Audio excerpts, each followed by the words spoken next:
அஸ்ஸலாமு அலைக்கும் வரஹ்மத்துல்லாஹி வரகாத்துஹு. அன்னூர் இஸ்லாமிய பெண்கள் கல்லூரி 2ஆம் ஆண்டு மாணவி ஆயிஷா பர்வி.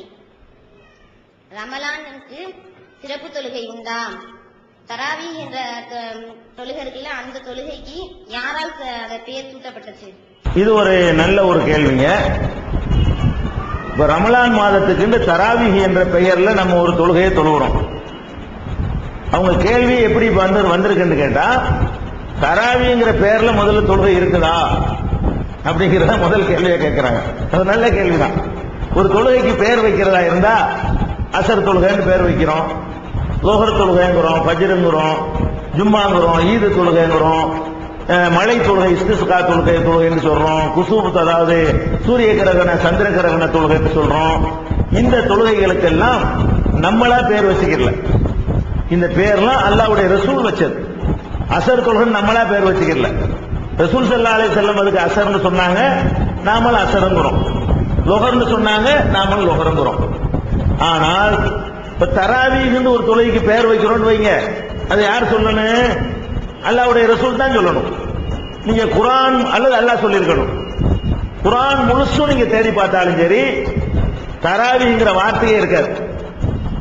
குர்ஆன் முழுசும் நீங்க தேடி பார்த்தாலும் சரி, தராவீஹ் என்ற பேர்ல தொழுகை இருக்குதான் ரெண்டாவது மேட்ரு. தராவீங்கிற சொல்லு கூட குர்ஆன்ல கிடையாது. நபிகள் நாயகம் ஸல்லல்லாஹு அலைஹி வஸல்லமுடைய ஹதீஸ்கள் ஏராளமான நூல்கள்ல தொகுக்கப்பட்டிருக்கிறது. அவங்க தங்கள் வாழ்நாள்ல ஒரு தடவையாவது இந்த தராவிங்கிற சொல்ல யூஸ் பண்ணிருக்காங்களான்னா இல்ல. அல்லாஹ்விடம் இருந்தும் இந்த தராவி என்ற சொல்லு வரல, அல்லாஹ்வுடைய ரசூலிடம் இருந்தும் இந்த சொல்லு வரவே இல்லை. பிற்காலத்தில் வந்தவங்க தான் இந்த பெயர்ல ஒரு தொழுகையை உண்டாக்குறாங்க. தராவீஹ் என்ற பெயர்ல ஒரு தொழுகையை உண்டாக்குறாங்க. ரமலானுக்கு ஸ்பெஷலா ரசூல்லா ஒரு தொழுகையை நமக்கு சொல்லி தரல, விளைக்கிறோம். அடிப்படையான மேட்ரு தான். முதல் கேள்வியை நல்ல கேள்வியா கேட்டிருக்கிறாங்க. அடிப்படை என்ன? ஆயிஷா நாயகி அவங்கள்ட்ட ஒருத்தர் கேட்கிறார், அபு சலமாங்கிறவர் கேட்கிறார். என்ன கேட்கிறாருன்னு கேட்டா, கைபகானத்து ஸலாத்து ரசூலில்லாஹி ஸல்லல்லாஹு அலைஹி வஸல்லம் ஃபீ ரமலான், ரமலான் மாதத்துல நபி ஸல்லல்லாஹு அலைஹி வஸல்லம் அவர்களுடைய தொழுகை எப்படி இருந்தது? நல்லா கவனிக்கணும். ரசூலுல்லாஹ்வுடைய மனைவி ஆயிஷா நாயகி. வீட்டுல ரசூலுல்லாஹ் தொழுவது மனைவிக்கு தான் தெரியும். இந்த இரவு தொழுகையை பள்ளி வாசல்ல தொழுக மாட்டாங்க, வீட்டுல தான் தொழுதாங்க ரசூல் ஸல்லல்லாஹு அலைஹி வஸல்லம்.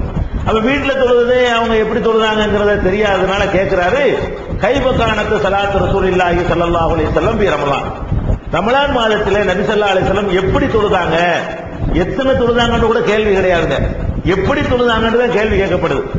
ஆயிஷா நாயகி சொல்றாங்க, மாகான யஸீது ஃபீ ரமலான வலா ஃபீ கைரிஹி அலா 11 ரக்கா, ரமலான் மாசத்திலையும் வேற 11 மாசத்திலையும் 11 ரக்காத்துக்கு மேல அவங்க அதிகமா தொழுவது இல்ல அப்படிங்கிறாங்க.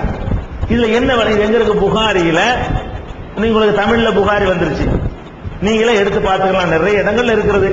ஒரு உதாரணத்துக்கு சொல்வதாக இருந்தால் 1147 1147 புகாரியில 1147வது ஹதீஸ்ல இருக்கிறது, ரமலானிலும் ரமலான் அல்லாத மாதங்களிலும் நபி ஸல்லல்லாஹு அலைஹி வஸல்லம் அவர்கள் 11 தான் தொழுதாங்க. இது என்ன விளங்குது? எப்பவும் தொழுகிற தொழுகை தான் ரமலானுக்கும் விளங்குது. ரமலான்ல எப்படி 11 தொழுதாங்களோ அப்படித்தான் மற்ற மாதத்திலையும் தொழுதாங்க. மற்ற மாதங்கள்ல எப்படி 11 தொழுதாங்களோ அப்படித்தான் ரமலான்லயும் தொழுதாங்க. 8 ரக்காத்து இரவு தொழுகையும் 3 ரக்காத்து வித்ரும், இப்படி 11 ரக்காத்து ரசூலுல்லாஹ் தொழுது இருக்கிறாங்க. இப்ப என்ன விளங்குது? ரமலானில் ரசூலுல்லாஹ் எப்படி தொழுதாங்கன்னு கேள்வி கேட்கப்படுது. ஆயிஷா நாயகி பதில் சொல்றாங்க, ரமலானுக்குன்னு ஒண்ணு கிடையாது, ரமலானுக்கு அந்த தொழுகை தான், ரமலான் இல்லாத வேற மாதத்துக்கு அந்த தொழுகை தான். அப்ப முதல் பாயிண்ட் ரமலானுக்கு ஸ்பெஷல் தொழுகை எல்லாம் கிடையாது, அந்த தொழுகை தான். இன்றைக்கு இரவுல எப்படி தஹஜ்ஜுத் தொழுகிறோமோ அந்த தொழுகையை தான் ரமலானிலும் தொழ வேண்டும். ஆனால் ரமலானில் கூடுதல் ஆர்வம் ஊட்டிருக்காங்க.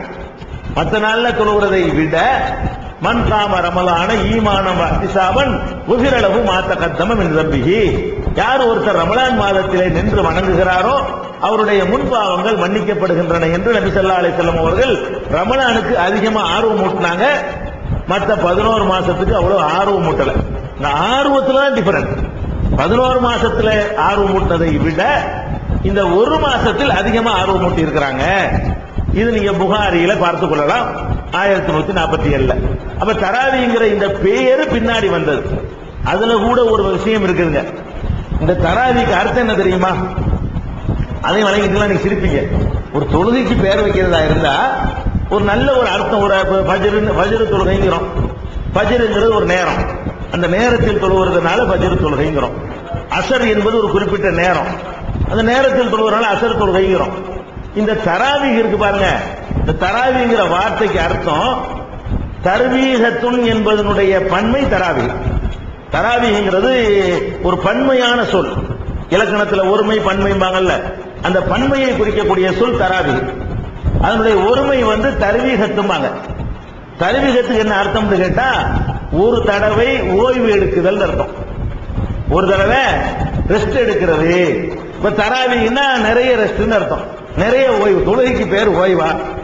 தொழுகைக்கு எப்படி பேர் வச்சிருக்காங்கன்னு பாருங்க. தொழுகைக்கு பேர் எப்படி?